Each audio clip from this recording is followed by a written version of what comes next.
يقول جل وعلا في كتابه العزيز: أعوذ بالله من الشيطان الرجيم.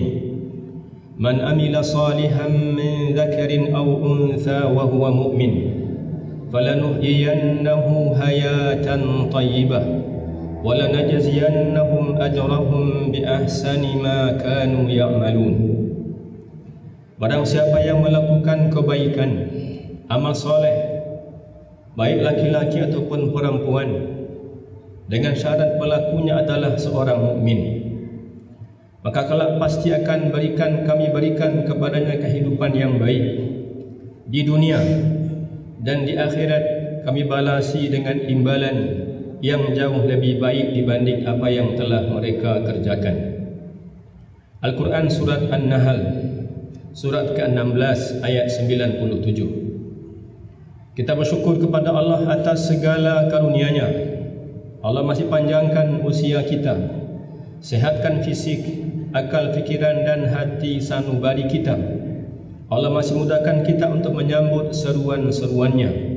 Semoga Allah terima kesolehan dan ketaatan kita, dan Dia lipat gandakan pahalanya. Salawat dan salam kita doakan semoga tercurah pada Rasulullah, Nabi kita Muhammad sallallahu alaihi wasallam, teladan kita dalam segala kebaikan, contoh terbaik dalam segala ketaatan. Semoga Allah tundukkan hati kita sehingga menjadi ringan dan mudah baginya mengikuti petunjuk dan bimbingan Rasulnya, dan kelak Allah kumpulkan bersama beliau di dalam surga. Amin ya rabbal alamin. Dari mimbar ini khatib mengajak diri sendiri dan kita semua untuk terus mengevaluasi, cari tahu tentang kualitas iman, kesolehan dan ketakwaan kita. Karena itulah yang selalu Allah perhatikan dari hamba-hambanya, dan itu pula lah yang membuat hidup kita menjadi lebih baik di muka bumi ataupun kelak di akhirat. Kaum muslimin sidang Jumat yang mulia, itulah inti dari apa yang tadi Allah katakan. Barang siapa yang beriman dan beramal soleh, laki-laki ataupun perempuan, pasti kami akan hidupkan dia dalam kehidupan yang lebih baik. Para ahli tafsir mengatakan yang dimaksud dengan kehidupan yang baik di dunia, orang yang beriman dan beramal soleh itu Allah karuniakan kepadanya rezeki yang halal lagi baik. Allah karuniakan kepadanya as-sa'adah. Dalam makna yang lain disebut Allah karuniakan kepadanya kebahagiaan. Allah berikan kepadanya dalam makna yang lain qanaah, perasaan cukup. Maka kaum muslimin sedang Jumat yang mulia, yang selalu kita renungkan adalah apakah dari hari ke hari, dari pekan ke pekan, dari perputaran waktu siang dan malam, apakah iman dan takwa kita bertambah kepada Allah atau tidak? Beruntunglah orang yang hari demi harinya, pekan demi pekannya dan bulan demi bulannya berfikir terus-menerus berupaya untuk menjaga, meningkatkan kualitas iman dan ketakwaannya. Karena itulah yang menentukan status kita di hadapan Allah. Boleh di hadapan manusia, boleh di muka bumi kita berfikir tentang dunia kita, tentang jabatan kita, tentang amanah kita, tentang harta dan kekayaan kita serta jabatan kita. Tapi Allah mengatakan yang paling mulia di sisinya hanyalah yang paling bertakwa kepadanya. Maka kaum muslimin sedang Jumat yang mulia, kita alhamdulillah Allah antarkan kepada hari-hari berikutnya. Selepas Ramadan kita kemudian berada di bulan Syawal. Syawal pun sudah berlalu dan hari ini kita sudah berada di bulan Zulqa'dah. Bulan-bulan haram, bulan-bulan suci, bulan-bulan agung. Allah mengatakan inna iddatash syuhuri indallahi 12 syahran fi kitabillah yauma khalaqas samawati wal ard minha arba'atun hurum dzalikad dinul qayyim fala tadlimu fihinna anfusakum. Sesungguhnya bilangan bulan di sisi Allah adalah 12 yang sudah ditetapkan sejak pertama kali bumi dan langit ini Dia ciptakan. 4 di antaranya adalah bulan-bulan haram. Di bulan-bulan haram ini kata Allah, fala tadlimu fihinna anfusakum, janganlah kalian aniaya diri kalian sendiri, janganlah kalian masih berdosa juga, lakukan kesalahan juga di bulan-bulan haram ini. Zulqa'dah adalah salah satu bulan haram. Karena Nabi kita katakan thalathun mutataliyat, 3 di antara yang 4 itu adalah berturut-turut. Zulqa'dah, Zulhijjah dan Muharram, dan 1 terpisah antara, yaitu bulan Rajab. Maka kaum muslimin sedang Jumat yang mulia, disebut bulan haram karena di bulan-bulan ini, andai di bulan-bulan lain tetap yang haram itu menjadi haram, di bulan haram keharamannya jauh lebih dilarang oleh Allah Subhanahu wa taala. Karena itu bulan haram, bulan diharamkannya pembunuhan. Bahkan di masa jahiliyah, orang-orang yang biasa bertempur dan berperang satu sama lain, ketika sudah bertemu dengan Zulqa'dah, dengan bulan haram, mereka berhenti. Zulqa'dah artinya adalah bulan duduk, bulan santai. Jika orang-orang sebelumnya adalah berperang, maka di bulan-bulan haram, di bulan Zulqa'dah, mereka duduk, mereka bersantai-santai.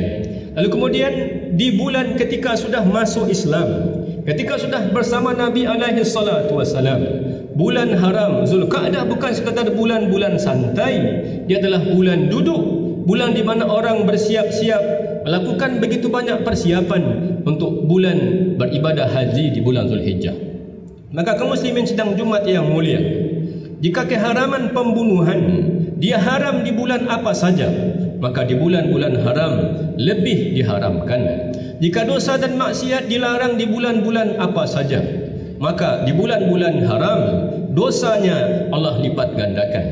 Maka sebaliknya, jika kebaikan dan kesolehan kita tunaikan di bulan-bulan lain berpahala, di bulan-bulan ini pun kebaikan dan kesolehan kita itu berguna, berpahala di sisi Allah Subhanahu wa taala lebih besar dibanding pahala amal soleh di bulan-bulan lainnya.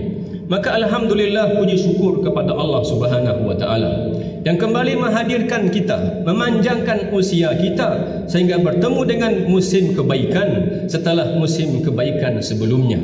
Allah sudah selesaikan kita bertemu dengan Ramadan, dan sekarang kita bertemu dengan musim kebaikan berikutnya, bulan-bulan haram, bulan-bulan agung, bulan-bulan suci, bulan Zulqa'dah, bulan Zulhijjah, dan bulan Muharram. Karena itu amal-amal soleh apapun yang kita tunaikan di bulan-bulan ini, dia berguna dan berpahala, bermanfaat bukan sekadar untuk kehidupan akhirat kita, tapi dia berguna dan bermanfaat untuk kehidupan dunia kita. Kaum muslimin sedang Jumat yang mulia, perhatikanlah, tidak ada amal soleh kecuali dia berguna. Kita ingat, amal soleh bukan sekadar berguna di akhirat, tapi dia berguna untuk kehidupan kita di dunia sebelum nanti dalam kubur ataupun dalam kehidupan akhirat. Dan sebaliknya, kesalahan dan dosa-dosa kita, dia berbahaya untuk kita bukan sekadar nanti di akhirat, bukan sekadar nanti dalam kubur, tapi dia berbahaya untuk kehidupan kita di dunia. Maka kaum muslimin sedang Jumat yang mulia, salat kita Allah katakan, wa aqimis salata inna salata tanha 'anil fahsya'i wal munkar. Jadikanlah salat, jagalah, tunaikanlah sesuai dengan syarat dan rukunnya. Maka Allah katakan, siapa yang dirikan salat dengan salat yang sebenarnya, maka salatnya akan mencegah dirinya dari perbuatan keji dan perbuatan mungkar. Maka salat pun berguna bukan hanya untuk nanti, tapi untuk kehidupan kita di dunia. Puasa yang baru saja kita lewati juga berguna, bukan sekadar nanti, tapi dia berguna di dunia. Ketika Allah mengatakan la'allakum tattaqun, dengan berpuasa kalian menjadi hamba-hamba yang bertakwa, ketakwaan kita berguna. Karena takwa melapangkan rezeki, karena takwa memudahkan segala urusan, karena takwa segala hal yang sulit Allah jadikan mudah karena bekal kesolehan dan ketakwaan kita. Bahkan sedekah dan zakat pun berguna. Allah katakan, khudh min amwalihim sadaqatan tutahhiruhum wa tuzakkihim biha. Ambillah dari mereka, harta mereka sebagiannya, ambil sebagai sedekah atau zakat dari mereka, yang bertujuan untuk tutahhiruhum biha, mensucikan harta benda mereka dan mensucikan jiwa mereka dari penyakit kikir. Bahkan haji pun berguna. Al-hajju ashhurum ma'lumat, faman farada fihinna al-hajj fala rafatha wala fusuqa wala jidala fil hajj. bagi orang-orang yang sudah mampu dan memang berkenan diberikan kesempatan untuk tunaikan ibadah haji, maka dilarang untuk lakukan rafath, melakukan pembicaraan yang tidak berguna, hal-hal yang menyerempet porno, wala fusuq, dan tidak pula lakukan dosa-dosa kecil apalagi dosa-dosa besar, bahkan wala jidala, dan tidak perlu dan dilarang berbantah-bantahan. Kaum muslimin sedang Jumat yang mulia, sadarkan diri kita sehingga tak perlu dinyinyirin bahawa kebaikan itu berguna untuk kita sekarang dan bahkan untuk anak cucu kita setelah kita tiada.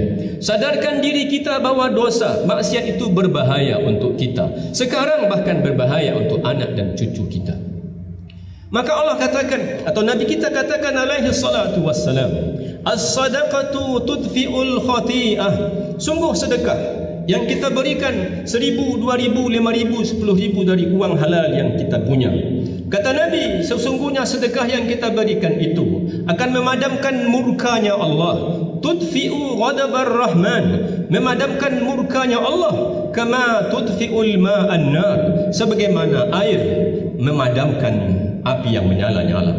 Maka pastikan agar tidak perlu orang nyinyir dengan kita. Kita sadarkan diri kita masing-masing bahawa kesolehan, bahawa ketaatan, bahawa perintah-perintah Allah kalau kita tunaikan akan kembali kepada kita kebaikannya. Itulah makna dari ketika Allah mengatakan, in ahsantum ahsantum li anfusikum. Kalau kalian lakukan kebaikan apapun bentuknya, baik terhadap manusia, baik terhadap Allah, baik terhadap alam sekitarnya, kalau kalian lakukan kebaikan, pasti kalian akan mendapatkan kebaikan demi kebaikan selanjutnya.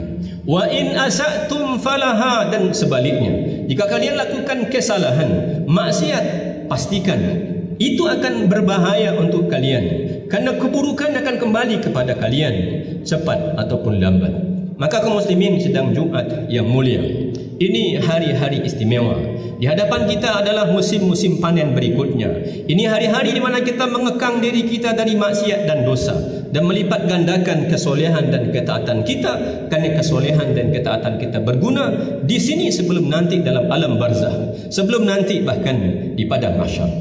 Adalah Nabi kita mengatakan alaihi salatu wassalam, kata beliau, ihfazillaha yahfazka, jagalah Allah, Allah pasti akan menjagamu. Apa maknanya jagalah? Perintah-perintah Allah tunaikan, jagalah larangan-larangan Allah jauhi, jagalah batasan-batasan Allah. Allah sudah tetapkan batasan-batasan dan pagar-pagar, jangan lompati, jangan langkaui pagar-pagar itu. Niscaya kalau kamu menjaga ketetapan Allah, hukum Allah, perintah-perintah dan larangan Allah itu, yahfazka, Allah akan menjagamu. Apa yang ia jaga? Allah akan menjaga fisikmu, Allah akan menjaga akalmu, Allah akan menjaga imanmu, bahkan Allah akan menjaga harta bendamu, dan Allah akan menjaga bahkan anak dan cucumu. Maka ihfadillaha yahfazka, tekankan ke dalam diri kita. Orang tak perlu nyinyir dengan kita, kerana kebaikan kita hanya akan kembali kepada kita. Orang tak perlu nyinyir pula dengan kita, karena kita kalau lakukan kesalahan, dia akan berbahaya untuk kita di sini dan di alam selanjutnya. Itulah kenapa Allah mengatakan, walanudhiqannahum minal adzabil adna dunal adzabil akbari la'allahum yarji'un. Kemudian kata Allah, pastikan kami rasakan kepada mereka al-adzabal adna, adab yang ringan, adab yang kecil, yang sedikit saja sebelum adab yang besar, agar mereka kembali kepada Allah. Abdullah bin Abbas mengatakan radhiyallahu anhuma, yang dimaksud dengan adab yang ringan sebelum adab yang besar adalah musibah-musibah yang menimpa kita, kesulitan demi kesulitan yang menimpa kita, hal-hal yang tidak enak yang datang kepada kita, itu adalah al-adzab al-adna, itu adalah adab yang ringan, yang kecil, disebabkan oleh dosa dan kesalahan kita. Maka Allah juga mengatakan, ma asabakum min musibatin fabima kasabat aydin nas, tidaklah ada musibah yang menimpamu melainkan itu adalah karena kesalahan dan dosamu. Wa ya'fu an katsir, tapi Allah memaafkan banyak sekali kesalahan yang kita buat. Maka kaum muslimin sedang Jumat yang mulia, ini adalah hari-hari panen. Ini adalah hari-hari kita melipat gandakan kesolehan dan amal soleh. Ini hari-hari kita menahan dari diri dari dosa dan maksiat, karena dosa dan imbalan hukumannya di sisi Allah lebih besar dibanding kalau kita berdosa dan bermaksiat serta lakukan kezaliman di bulan-bulan lainnya. Fa'tabiru ya ulil absar la'allakum turhamun. Alhamdulillahirabbil alamin. Asyhadu an la ilaha illallah wahdahu la syarikalah wa asyhadu anna Muhammadan abduhu wa rasuluh. Allahumma salli wa sallim wa barik ala hadzal nabiyil karim wa ala alihi wa ashabihi wa man ittaba'a hudahu ila yaumiddin. Amma ba'du fa ya ibadallah, usikum wa nafsi bitaqwallah wa ahuthukum ala ta'atihi la'allakum turhamun. Ya ayyuhalladzina amanu taqullaha haqqa tuqatih wa la tamutunna illa wa antum muslimun. Yaqulu jalla wa ala fi kitabihil aziz, a'udzu billahi minasy syaithanir rajim. Wa ammal jidar fakana li ghulamaini yatimaini fil madinah wa kana tahtahu kanzul lahumā wa kana abuhuma salihah. Kaum muslimin sedang Jumat yang mulia. Kesolehan dan ketaatan kita berguna saat kita hidup di muka bumi dan saat kita di alam barzah dan saat kita kelak berada di padang mahsyar. Hari-hari kita adalah hari-hari yang dijaga dan dilindungi oleh Allah. Kalau Allah berkenan dengan kita menjaga dan kemudian menjalankan perintah-perintahnya. Bahkan sejarah menggambarkan kepada kita, ada orang yang tertidur 309 tahun. Allah masih menjaga fisiknya, sehingga ketika dia terbangun, tidak satu helai kulit pun yang terkelupas, bahkan tidak satu gigi pun yang copot, bahkan tidak sehelai bulu pun copot. Padahal 309 tahun tertidur. Allah balak-balikkan badannya, Allah jaga. Kenapa? Mereka adalah orang-orang saleh, orang-orang beriman, orang-orang yang bertakwa kepada Allah. Bahkan orang-orang yang sudah tiada, Allah masih berikan untuk anak dan cucunya kebaikan dan manfaat karena kesolehan ayah dan ibunya. Itulah kenapa kemudian ketika Nabi Khidir, dia katakan, adapun tentang dinding yang sudah mau roboh itu, dinding itu aku renovasi kembali, aku perbaiki rumah itu agar rumah itu layak huni, karena milik dua orang anak yatim. Artinya bapaknya sudah tiada. Anak ini sekarang tinggal di kota, ada orang lain yang sedang mengasuhnya. Dia masih yatim dan masih kecil. Dia tinggal di kota dan ada orang yang mengasuhnya. Kenapa kemudian Allah perintahkan Nabi Khidir untuk renovasi rumah itu? Wa kana tahtahu kanzul lahumā. Di bawah dinding itu ada peninggalan ayahnya, harta waris milik mereka dua orang anak yatim ini. Kenapa Allah lakukan itu? Dan kenapa Allah perintahkan Khidir untuk merawat dan memperbaiki rumah itu? Wa kana abuhuma salihah. Dulu bapaknya adalah orang yang disebut dengan laki-laki yang banyak melakukan kebaikan, sehingga disebut laki-laki yang soleh. Maka kaum muslimin sedang Jumat yang mulia, kesolehan kita, ketaatan kita, perbaikan yang demikian kita lakukan di hari demi hari kita, berguna untuk kita saat kita hidup, berguna untuk kita di alam berikutnya, bahkan berguna untuk anak dan cucu kita saat kita sudah tiada meninggalkan dunia yang fana ini. Innallaha